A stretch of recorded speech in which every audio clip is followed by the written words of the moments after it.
Hi friends, అందరికీ నమస్తే. KVN electronics, main road, Seethampeta, near Gurudwara. ఈ రోజు మీ అందరికి వైజాగ్ లో జరుగుతున్నటువంటి సిమ్ స్కామ్ కోసం చెప్పడం కోసం వీడియో చేస్తున్నానండి. చాలా మంది ఎగ్జిక్యూటివ్స్ అని చెప్పేసి బయట మార్కెట్ లో గుంపులుగా తిరుగుతున్నారు. వీళ్ళు ఏం చేస్తున్నారంటే ఏజ్ ఎక్కువ ఉన్న పర్సన్స్ ని, అట్లాగే చదువు లేని వాళ్ళని, వీళ్ళిద్దరిని ఎక్కువగా టార్గెట్ చేస్తున్నారు.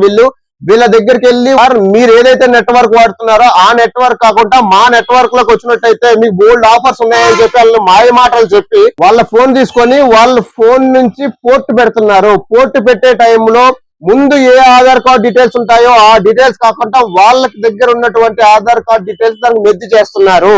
దాని వల్ల ఏమవుతుందంటే మీకు సేమ్ నెంబరే పనిచేస్తుంది కానీ వెనకాతలు ఉన్న డీటెయిల్స్ మారిపోతాయి.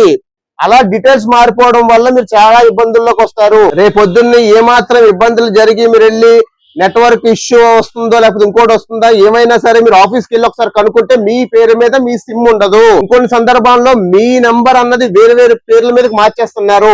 మీ నంబర్ వేరే వాళ్ళ పేరు మీదకి వెళ్ళిపోవడం వల్ల మీకు ఆధార్ కార్డు లో కానీ బ్యాంక్ డీటెయిల్స్ కానీ లేకపోతే ఇంకెవ్వరికైనా సరే మీరు ఆ నెంబర్ ఇచ్చి ఉంటారు. అట్లా మీ నంబర్ వేరే వాళ్ళకి వెళ్ళిపోయిందంటే చాలా ఇబ్బందులు పడుతూ ఉంటారు. దయచేసి మనకి తెలియని వ్యక్తులు ఎవరైనా వచ్చి ఇట్లా సిమ్ కార్డు కోసం కానీ ఇంకోటి కానీ చెబితే దయచేసి మీ ఫోన్ వాళ్ళకి ఇవ్వకండి. ఇది వైజాగ్ లో ఇప్పుడు విస్తృతంగా జరుగుతున్న స్కామ్. దయచేసి మీ పేరెంట్స్ కి కానీ లేకపోతే ఏజ్ ఎక్కువ ఉన్న వాళ్ళకి కానీ లేకపోతే మీ చుట్టుపక్కల ఉన్న వాళ్ళకి కానీ తెలియజేసి కాస్త అలర్ట్ చేయాల్సిందిగా కోరుకుంటున్నాను. Thank you very much.